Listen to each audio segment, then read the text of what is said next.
हरे कृष्ण। तो आप सभी भक्तों का हार्दिक स्वागत है। आज के एकादशी स्पेशल श्री नामामृत के डिस्कशन में हम लोग चर्चा कर रहे थे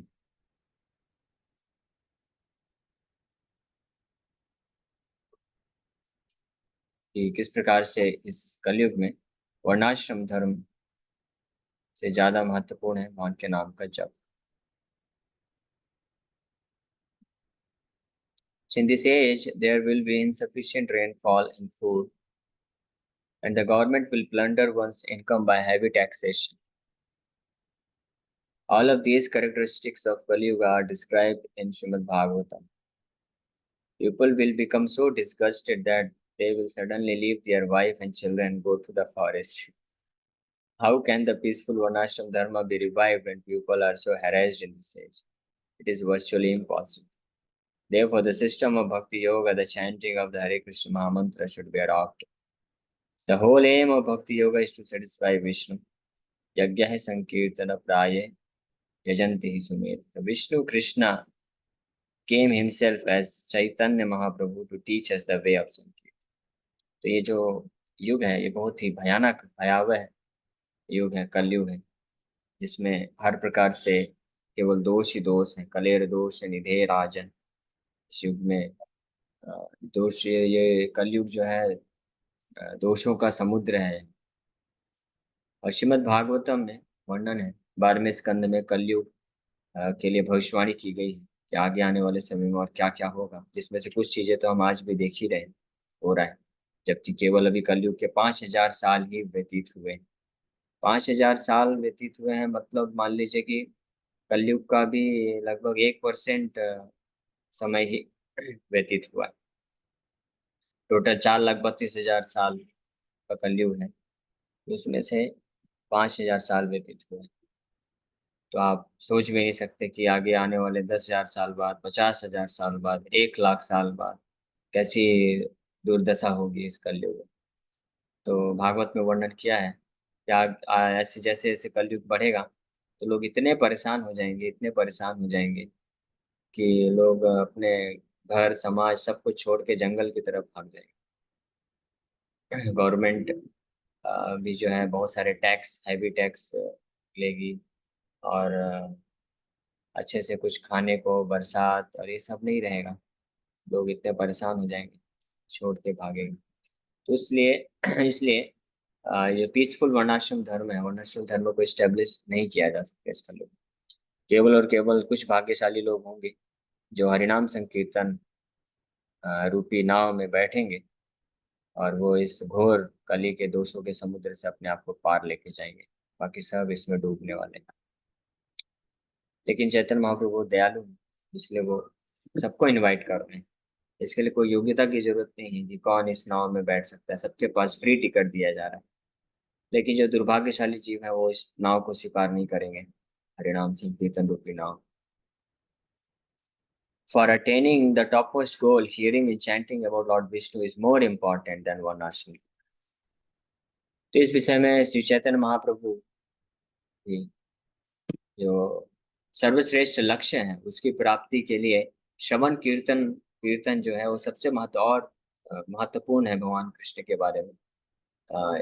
वर्णाश्रम धर्म से भी ज्यादा महत्व रखता है। तो चैतन्य महाप्रभु रामानंद राय से पूछते हैं। तो यहाँ पे तत्ववाद कम्युनिटी, अच्छा साउथ इंडिया जब गए थे वहाँ पे पूछते, the chief acharya of the Tattvavada community was very learned in the revealed scriptures.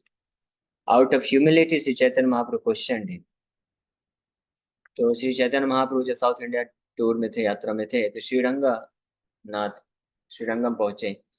वहाँ पे जो ये मध्वाचार्य के फॉलोवर्स, मध्वाचार्य के संप्रदाय में आने वाले जो तत्ववादी श्री वैष्णव थे, उनके आचार्य, तत्ववाद कम्युनिटी के जो आचार्य हैं, मुख्य आचार्य, तो श्री चैतन्य महाप्रभु उनसे प्रश्न पूछते हैं बड़े विनम्रता के भाव से। Chaitanya Mahaprabhu said, I do not know very well the aim of life and how to achieve it. Please tell me of the best ideal for humanity and how to attain it. Chaitanya Mahaprabhu बड़े विनम्रता पूर्वक प्रश्न पूछते हैं कि मुझे पता नहीं है अच्छे तरीके से भली भांति मैं नहीं जानता हूँ कि जीवन का लक्ष्य क्या है और उसको प्राप्त कैसे करना है। तो इसलिए आप कृपा करके बताइए कि मानव समाज के लिए क्या सबसे आदर्श कार्य है, आदर्श लक्ष्य है, सर्वश्रेष्ठ लक्ष्य है और उसको कैसे प्राप्त करना है। तो आचार्य replied, when the activities of the four castes and the four ashramas are dedicated to Krishna, they constitute the best means whereby one can attain the highest goal of life. When one dedicates the duties of Varnashram Dharma to Krishna, he is eligible for 5 kinds of liberation. Thus, he is transferred to the spiritual world in Vaikuntha. This is the highest goal of life and the verdict of all revealed scriptures. Sri Chaitanya Mahaprabhu said, according to the verdict of the Shastras, the process of hearing and chanting is the best means to attain loving service to Krishna. तो जो मुख्य आचार्य थे तत्ववादी के, तो उन्होंने उत्तर दिया कि वर्णाश्रम धर्म के अनुसार, यानी ब्राह्मण, क्षत्रिय, वैश्य, शूद्र और ब्रह्मचारी, गृहस्थ, वानप्रस्थ, संन्यास, जो व्यक्ति अपने जिस जिस वर्ण और आश्रम में है उसमें रहते हुए अगर अपने कार्यकलापों को तथा उनके फल को भगवान कृष्ण को समर्पण करता है पूर्ण रूप से, तो वो सर्वश्रेष्ठ साधन है। और वो करने से उसको जो सर्वश्रेष्ठ लक्ष्य है भगवान के वैकुंठ लोकों की प्राप्ति, वो प्राप्त कर लेगा, यानी मुक्ति प्राप्त कर लेगा। तो इस प्रकार से उन्होंने आंसर दिया, जो कि सही है, इसमें कुछ गलत नहीं है कि वर्णाश्रम धर्म से अगर कोई अपने अपने आश्रम में रह करके अच्छे तरीके से उनके कर्तव्यों को और उसके फल को भगवान को, कृष्ण को अर्पण करता है और कोई भौतिक सुख की भोग की इच्छा नहीं रखता है, तो वो ये परफेक्ट साधन है और इससे जो परफेक्ट गोल है, हाईएस्ट गोल है वैकुंठ लोकों की प्राप्ति, वो प्राप्त कर सकता है। लेकिन ये प्रैक्टिकल नहीं है इस कलयुग में, इसलिए श्री चैतन्य महाप्रभु बोले कि according to the verdict of the shastra, शास्त्रों के निष्कर्ष के अनुसार इस समय जो सबसे बेस्ट मीन्स है, सर्वश्रेष्ठ तरीका है, वो है हियरिंग एंड चैंटिंग, यानी श्रवण कीर्तन। भगवान के बारे में, भगवान के नाम का श्रवण कीर्तन, भगवान की कथा का श्रवण कीर्तन, ये सबसे सरल उपाय है, सर्वश्रेष्ठ उपाय है। और जो हाईएस्ट गोल है, यानी सर्वश्रेष्ठ लक्ष्य है, वो है भगवान के प्रति प्रेममयी सेवा को प्राप्त करना, जो कि मुक्ति से भी ज्यादा बढ़कर है। इस प्रकार से चैतन्य महाप्रभु शास्त्रों के आधार पर इस बात को प्रूफ करते हैं और उनको कन्विंस करते हैं Tatwawadi. According to the Tattvadis, the best process is to execute the duties of four varnas and ashramas in the material world unless one is situated in one of the varnas, Brahman, Kshatriya, Vaishya, Shudra. One cannot manage social affairs properly to attain the ultimate goal. One also has to follow the principles of the ashramas, brahmacharya, grahastha, vanaprastha, sannyas, which are considered essential for the attainment of the highest goal. In this way, the Tattvadis established that the execution of the principles of Varna and Ashrama for the sake of Krishna is the best way to attain that topmost goal. The Tattvadis thus established their principles in terms of human society. Sri Chaitanya Mahaprabhu, however, differed when he said that the best process is hearing and chanting about Lord Vishnu. इस प्रकार से श्री चैतन्य महाप्रभु ये श्रवण कीर्तन को ही सर्वश्रेष्ठ priority देते हैं। और इस प्रकार से श्री चैतन्य महाप्रभु जब साउथ इंडिया में ही भ्रमण कर रहे थे, गोदावरी तट के निकट, जब रामानंद राय से उनका भेंट होता है। रामानंद राय एक बहुत ही ऊंचे गवर्नमेंट अधिकारी थे, ऑफिसर थे, ऊंचे पोस्ट में थे। उस समय वहाँ के राजा प्रताप रुद्र थे, उड़ीसा और साउथ इंडिया के कुछ भागों के राजा प्रताप रुद्र राजा थे, महाराज थे, जो कि एक बहुत महान वैष्णव हुए और उनके ही अंडर में गवर्नमेंट ऑफिसर के रूप में रामानंद राय सेवा कर रहे थे। तो लेकिन रामानंद राय एक महान वैष्णव थे और श्री चैतन्य महाप्रभु ये जानते थे। जिससे श्री चैतन्य महाप्रभु ने जब रामानंद राय से भेंट होता है तो उनसे प्रश्न पूछते हैं। वास्तव में रामानंद राय कौन है? ये रामानंद राय कोई और नहीं, ये अर्जुन ही है। अर्जुन के ही जो है, अर्जुन ही रामानंद राय के रूप में प्रकट होते हैं।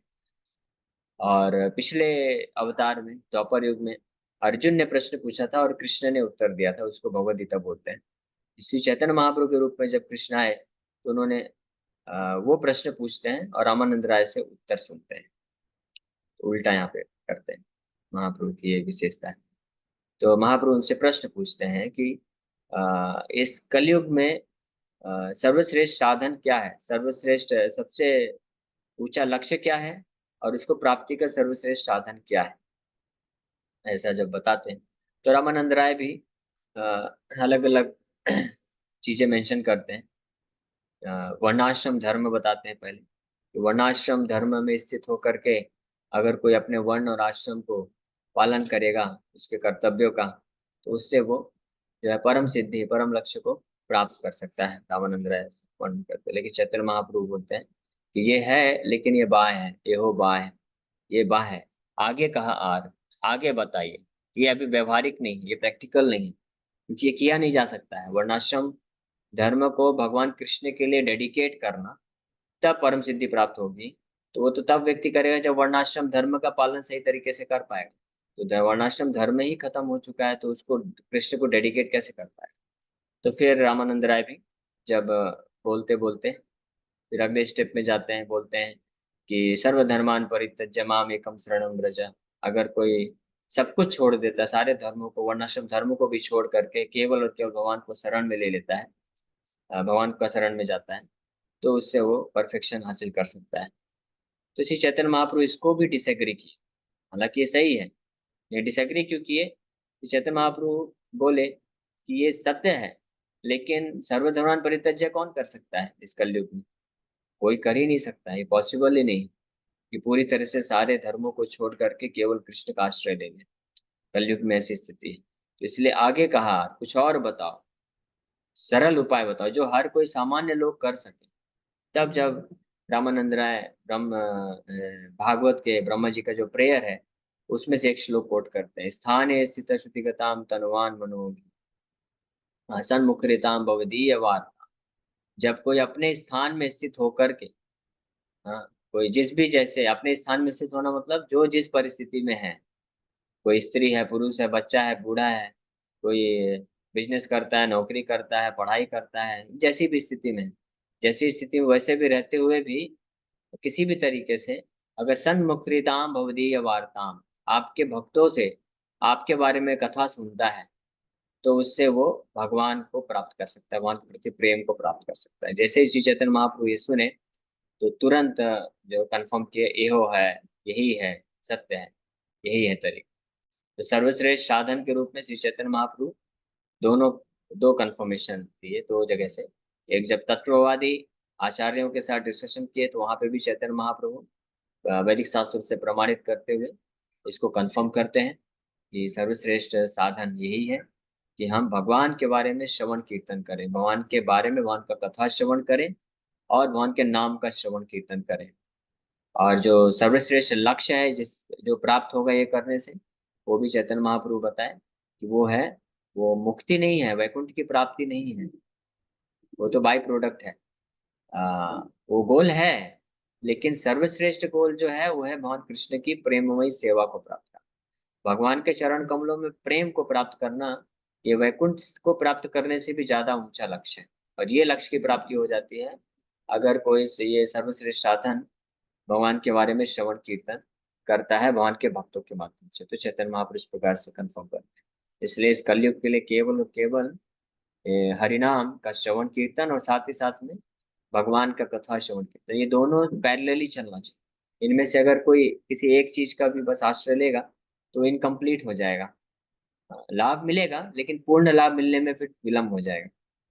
इसलिए जो गंभीर भक्त होते हैं, जो वास्तविक लाभ उठाना चाहते हैं, तो वो कथा भी सुनते हैं और फिर कथा को प्रैक्टिकल करने के लिए हरिनाम भी जप करते हैं। ऐसा नहीं है कि कुछ होते हैं, कुछ भक्त होते हैं जो केवल कथा सुनते रहते हैं। अच्छी बात है, फायदा तो मिलेगा ही, लेकिन उसको अगर हम प्रैक्टिकल उतारेंगे, यानी नाम जप करेंगे खुद से भी, तो हम पूर्ण लाभ उठा पाएंगे और जल्दी हमारा भला हम कर पाएंगे, उद्धार कर पाएंगे, भगवान के प्रति जल्दी प्रेम को विकसित कर पाएंगे। और कुछ होते हैं जो बोलते हैं कि बस नाम ही तो जप करना है, तो बस नाम जप करते हैं लेकिन सुनते नहीं।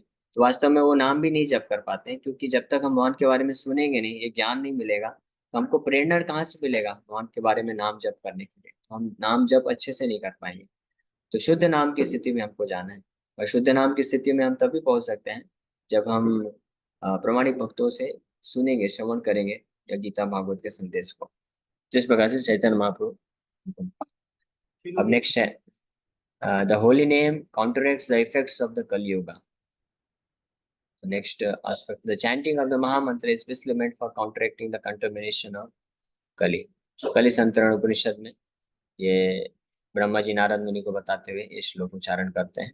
जब नारद मुनि ने पूछा ब्रह्मा जी को कि कलयुग में तो दोष ही दोष हैं, बाकी युगों में भी दोष है लेकिन कम दोष है, उतने दोष नहीं थे, तो कुछ न कुछ उपाय से, साधन से, यज्ञ, परिचर्या और ध्यान से लोग उद्धार हो जाता, लेकिन कलयुग में लोगों का उद्धार कैसे होगा।